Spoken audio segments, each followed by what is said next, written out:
So I have a bit of a confession to make.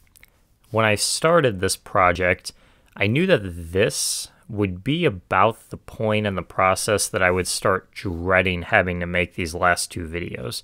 Not for the reasons you'd think, definitely not because I'm not happy with them or I'm getting bored of the process, quite the opposite in fact, but because writing has never been my best skill, especially when it comes to convincing you how I feel about a certain topic and conveying that emotion. Especially considering just how amazing many of these shows in this tier and even more so in the top 50 really are.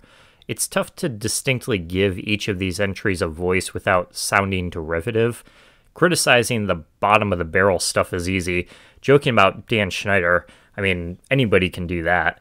But being able to put into words how incredible some of these pilots are at this point onward will be quite the challenge. Because I can't put a punchline to say, haha, fat man bad at writing and have boner for 14-year-old feet for Friday Night Lights or Parks and Rec. So more than ever, I would encourage y'all to check out as many of these pilots as you can, because believe me, I'm going to do my damnedest to paint these in a picture worthy to stand against the episode itself, but watching it and getting the full experience for how great these episodes are, it can't be done in a few sentences. That being said, here are numbers 100 to 51 of the 250 TV pilots ranked, starting off with number 100, Better Call Saul. I know, this barely scraping into the top 100 isn't exactly the most riveting argument I've ever given, and I'm sure there's a lot more to pull from this one if you're more connected into the Breaking Bad universe than I am. But even without all that context driving the story, this is still a great start with top-tier acting chops from Bob Odenkirk to seal the deal. Number 99, Last Man Standing. Take a pitchfork to my throat all you want. This has always been better than Home Improvement. Number 98, Married with Children. I wouldn't blame you for thinking Al Bundy is the funniest sitcom character out there, as Ed O'Neill's performance has me giggling to myself long after I've seen this episode. Number 97, Black Mirror. While it's certainly not the best episode of the critically acclaimed anthology series, it puts you right in the middle of all the action and throws you into the deep end, into a story you won't forget anytime soon. And by that I mean a motherfucker goes balls deep into a hog on camera as ransom for kidnapping a young woman. Number 96, The Bernie Mac Show. While it wasn't the first show to do the confessionals, hell, Malcolm in the Middle beat it out by just over a year, Bernie Mac's comedic timing here is spot on, and the family dynamic, while a little dated at times, is convincing to pull everything together and keep you coming back for more. Number 95, Can't Hurry Love. Essential viewing for every SVU fan, just to see Mariska Hargitay in a completely different role. Number 94, Kevin Can Wait. Sue me. I like this show. Is it trying to recapture the glory days of the King of Queens? Yeah, obviously it is, but who says that's a bad thing exactly? The King of Queens rocks, and Kevin Can Wait is just as good. Number 93, Dharma and Greg. Long before Thomas Gibson would go on to be part of the massive hit drama Criminal Minds, he got his start as half of the titular duo here on this Chuck Lorre rom-com. The story might be a bit fantastical for some, but the two leads have excellent chemistry here, and there's many, many laughs to go around. Number 92, Chicago Fire. The arc this series has had over the last 10 years is truly something special, transforming itself from a gritty, unstable, unpredictable first responder drama into becoming the patriarch for NBC's biggest franchise to date is quite amazing. And even in its weakest form, Chicago Fire still manages to kick a ton of ass with huge action sets and great emotional pull. Also, Bowden is a total badass. Where my chief stands at. Number 91, Veep. Shout out to my dad for introducing this one to our family years back. Julia Louis-Dreyfus kicks the dreaded Seinfeld curse to the curb with an awesome performance as Vice President Selena Myers, one of her, if not her best character to date. Number 90, Futurama. Animation, as we've seen thus far, can take many different forms and can range quite a bit in the quality department. And while Futurama doesn't reinvent the wheel in any groundbreaking ways, it totally rules all the same, with a great knack for pop culture references and a talented voice cast. Number 89, Our Kind of People. I think a lot of people had really low expectations for this one, with Fox included, as the lack of marketing or promotion led it to being one of the worst performing shows on TV and the worst performing show for this season, with only 1.65 million people tuning in for the opener. And that's a shame because aside from the performances from Morris Chestnut, Joe Morton, and Lance Gross being all terrific, it also has two major connections to One Chicago, in the form of Jeff Hefner and the show's lead, Yaya DaCosta, who bring their expertise to the series as well. I know it'd be easy to write this one off, but for a primetime soap opera, believe me when I say it could be a whole hell of a lot worse. Number 88, The Shield. This is the most guy show I've ever watched. Like, I sincerely can't imagine any woman enjoying this. Super gritty, raw, dark, visceral themes give this anti-hero crime thriller a lot of legs to support itself. Oh, and prepare for this as well. Number 87, You're the Worst. Jimmy and Gretchen work just so well together, man. These two are just absolutely wonderful, paired in any context here. And the whole bit where Jimmy specifically rants to his 10-year-old neighbor about playing video games is the hardest I've laughed in a very long time. And I laugh at literally everything, so that'll tell you something. Number 86, Game of Thrones. So in my friend group, there's a civil war going on currently with this show, as Mike believes it to be one of the best shows on all of TV, and will push the narrative of it being on the Mount Rushmore of TV dramas, while my brother Matt, on the other hand, well, if he could gather everyone up who had a hand in making this pilot and burn them at the stake, let's just say he wouldn't hesitate on the chance. And so clearly, as its prominence in the top 100 could imply, I side closer to Mike on this one. The acting is well done, the episode is nicely casted, and there's a nice cliffhanger as well to reel you in for a second episode once you're finished with this pilot. Number 85, Friday Night Lights. Kyle Chandler as Coach Taylor has got to be up there as like a top 10 to top 15 best casting choices of all time in any medium, because it's really hard to see anybody else in that role, as Chandler gives so much energy and feeling into the sports drama as he does. And in addition, the rest of the great ensemble makes up one hell of a memorable first impression that TV has ever seen. Number 84, Breaking Bad. Yeah, I know. WatchMojo has it as their #1 best pilot. So many blogs have it ranked as one of TV's best pilots, and the score on IMDb is one of the highest that any of these shows have received. So I'm not going to stop you for thinking this is a bit too low, because there's certainly a fair debate to have that this should be much higher. For me, I love Breaking Bad, just like everybody else, and I do really like this episode. Walter and Jesse have some amazing chemistry, and the action is well done and never overstays its welcome. It's fantastic and absolutely worthy of a top 100 placement. Now, if only there was a way to unsee that infamous handjob scene. Number 83, Mr. Iglesias. So I understand that this is definitely not going to be for everybody, but as someone who's been watching Gabriel Iglesias for nearly 10 years now, yeah, this absolutely rules. Iglesias getting to let loose and tell jokes like no other is obviously going to be a huge draw if you're a fan, and if you're not, well, there just might be enough here to convert you into one. Number 82, American Dad. Maybe not as good as Family Guy, but you can never go wrong when Seth MacFarlane is in charge. Number 81, Over the Garden Wall. No wonder this show gets replayed every Halloween, as it absolutely has all the boxes checked off to make for one creepy good time. Number 80, Blackish. Man, I miss when this show was good, and not a steaming pile of dog shit like it is today. Number 79, Sherlock.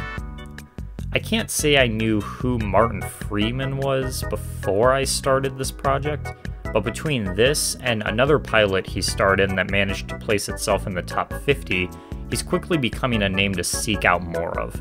Benedict Cumberbatch as well is excellent as Sherlock himself, and does way more than just what you may have seen him do in the MCU movies. My only major issue is this is another show that decided to run over an hour and a half long, and it starts to show about halfway through, but I promise if you stick with it, the ending of this episode is more than worth it. Number 78, The King of Queens. This is another case similar to Chicago Fire, where the show's transformation over the course of 9 seasons is quite outstanding, as this episode is not really representative compared to like season 4 or something, but judging it on its own merits, this is still wildly funny, and Jerry Stiller will forever and always be missed as Arthur, because he really was a top tier character from any comedy ever. Number 77, Malcolm in the Middle. A fantastic start to a fantastic show. The only major downside is the Francis storylines never seem to match the rest of the show, including in this episode, but the way that Malcolm introduces the series is really top tier. Number 76, Law & Order. Chris Noth might be an asshole, but I still love his role as Mike Logan in this episode, and Florrick as Captain Cragen as well is another highlight from the early seasons of this series, no question about it. Number 75, Star Trek. Oh yeah. Now this is sci-fi at its best. Forget Next Generation, forget Deep Space Nine. If you want great sci-fi storytelling and action, reach for the OG any day, my friends. Number 74, Fresh Off the Boat. So when this premiered, I remember people going crazy for this one, as it was filling a niche in the whole "a show for us Asians" argument. And while I still like this one from time to time, this show works best in small doses. The pilot is one of the better episodes of the series, however, as all the main characters are well defined, and it offers plenty of chuckles throughout. It's also interesting to know that they abandoned the voiceover for season 2 and onward, and maybe to help separate it from the slew of other ABC comedies with that same gimmick, but I always enjoyed the narration, helping distinctly put this episode in particular above many of the rest. Number 73, Drake and Josh. Yet another case where the show went through a transformation and truly became legendary later on. Drake and Josh's pilot has a few small cliches that pull it down a little bit, but let's be honest, seeing Drake walking on Josh in a dress for the first time was never topped. Number 72, Family Guy. Pop quiz. What do American Dad, The Wonder Years, Homicide: Life on the Street, The Equalizer, and Family Guy all have in common? Could you guess that they all aired their very first episode after the Super Bowl? And boy, what an audience to have for your first show. Family Guy managed to draw in 22 million viewers. Not too shabby considering one of the main characters of the show back then was named Mr. Weed. Number 71, Big Mouth. A 100% rating on Rotten Tomatoes is completely justified, and I won't apologize for saying it. Number 70, Weird City. I don't remember this episode of Married with Children. I mean, I thought Al Bundy was supposed to deflect gaze, not be one himself. Number 69, Mr. Bean. Tell me you don't like laugh tracks, and then watch this. And then tell me you still don't like laugh tracks. I dare ya. Number 68, The Big Bang Theory. For some reason, it's hard for me to describe why I enjoy this one so much, because by most accounts, this shouldn't have landed anywhere close to being this high. There are just those shows sometimes, though, you just like, you know? You're not really sure why, they just speak to you, but you can't really think of how to detail it. Well, I can think of 2 reasons at least. Number 67, Big Time Rush. Just as good as I remember, there's some excellent chemistry here between the 4 leads, Kendall, James, Logan, and Carlos, and the fast-paced nature of this show makes the 40-minute episode feel tight and controlled.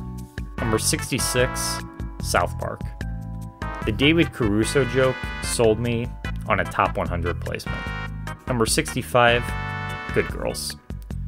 What a concept. What a cast list. What a great execution. Man, I gotta tell you, going over all these pilots really makes me want to rewatch a bunch of these shows. Good Girls in particular, as nearly everything done here is just so perfect. Number 64, Gilmore Girls. Quaint yet profound. Gilmore Girls does not disappoint, with excellent performances from its 2 leads who very convincingly pull off the whole mother-daughter duo, and Melissa McCarthy is the cherry on top that adds just the perfect amount of chaos without ever going overboard. Number 63, Women of the Movement. Right off the bat, I'll say this is very difficult to watch at times, given the current status of things in American politics over the last few years, but that's particularly why Women of the Movement is so good, and why this feels way more grandiose than maybe it is in actuality. The story is that of Emmett Till, which, if you know anything about him or his history, is truly heartbreaking, and the show doesn't hold anything back, that included. And it lays its cards out on the table to make a smart, deeply insightful commentary on the subjects of violence and race. And while I usually tend to avoid these shows, as I've stated many times in the past, every once in a while you come across one that opens your eyes to something truly extraordinary. And that's what Women of the Movement did for me, and I hope it'll do the same for you as well. Number 62, Gravity Falls. Sorry, Matt, if it's not quite up to your standards, but I really did enjoy this. I can confidently say that Kristen Schaal is one of my favorite voice actresses working today, with a great range here, and Alex Hirsch's script is simply incredible. Number 61, FBI International. By no means is FBI International, or the FBI series as a whole, gonna break ground here, as it doesn't particularly have many elements you haven't seen elsewhere, but when Dick Wolf wants to give you a reliable police drama with some great pacing and fantastic production value, you better dare watch. Not to mention, opening up the show with a huge crossover episode with characters from the OG FBI, most notably OA. Whoever came up with that deserves one huge pay raise. Number 60, The Last Man on Earth. Will Forte won an Emmy for his work writing this episode, and I can't think of a more apt way to describe just how funny this pilot truly is. Number 59, The Neighborhood. This has absolutely no right to be as fucking funny as it is, but it just is, you know? Kind of in that same lane that I talked about earlier with The Big Bang Theory, it's hard to put into words why this is so funny, especially if you're not a laugh track kind of sitcom guy like me, but I don't know, man, this one just works. The cast has great chemistry, especially Cedric the Entertainer and Max Greenfield, and the whole show as a whole, while it is a little cliche at times, it just has that spark of imagination to it that you really can't find elsewhere. Not to mention it's been a big ratings hit and very steady for CBS, currently in its 5th season. So certainly a lot to catch up with if you're interested in taking that plunge. Number 58, American Auto. Underrated in all caps, my friends. Anna Gasteyer and Company hit a home run with this workplace comedy set in Detroit, featuring the crew behind one of the country's biggest car manufacturers and the mishaps they encounter. Number 57, The Goldbergs. One of the best ABC sitcoms of all time, The Goldbergs started off with a banging throwback to the 80s like no other. Number 56, Parks and Recreation. So I guess based on everyone else's testimonial that this is a little bit of a hot take to put Parks and Rec Season 1 material in the same tier as that as Family Guy, South Park, Fresh Off the Boat, Married with Children, or any other comedy we've already talked about. But I don't know, man, this is good stuff. I think as a whole, the series definitely got stronger in its later years, like everyone else agrees on, but there's something quaint about the first episode that got lost in the shuffle as the show went on. The series got much more mature than is showcased here, but I also really like the more crass moments of this pilot, especially if Chris Pratt is in the scene. You know you're in for some belly laughs. Number 55, Revenge.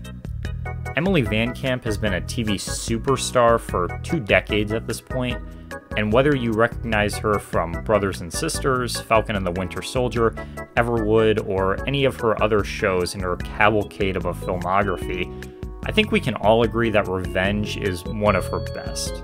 Number 54, The West Wing. The last 5 minutes here with Martin Sheen's reveal are 5 minutes of the best TV in the history of the medium. And I dare you to watch it and tell me straight to my face that that's an exaggeration. Number 53, Stumptown. I've said it before, and I'll say it a million times more till it happens. Cobie Smulders should absolutely take on more action-based roles, as she is phenomenal here as Dex Perios. But it doesn't stop there, as the entire cast, including Michael Early and Jake Johnson as well, are just so wonderful together. And the storyline here, while it's not doing anything super unique compared to other action cop shows, just has a lot of energy and a lot of spark to really pull you into this one and make sure this is one you'll remember. Number 52, Rise. Another Himium alum, this time Josh Radnor, in his starring dramatic TV debut as a theater director pushing back against a rigged system to put theater back on the map and turn a Weinstein art back to the forefront. As stated in filmography filing, this is just a reskinned Friday Night Lights, but again, who says that's a bad thing? In fact, I'd argue this show is even stronger, if only for the fact that sports aren't really my bag, but any way you slice it, Rise rises above the competition as a hidden gem buried in a sea of pretty forgettable and mediocre TV dramas. And before we wrap up, number 51, The Larry Sanders Show. Gary Shandling's other claim to fame, called It's Gary Shandling Show, might be more technically impressive and more influential, but The Larry Sanders Show is my vote for the better of the two. Shandling plays the fictional Larry Sanders, a host of a late-night talk show, and the loads of potential from the very start makes this one a huge winner. The writing, acting, and story arcs are fantastic here, and the whole thing is chocked full of fun, as I hope was also the case for this episode of the TV Pilot Project. Thanks for watching, everybody.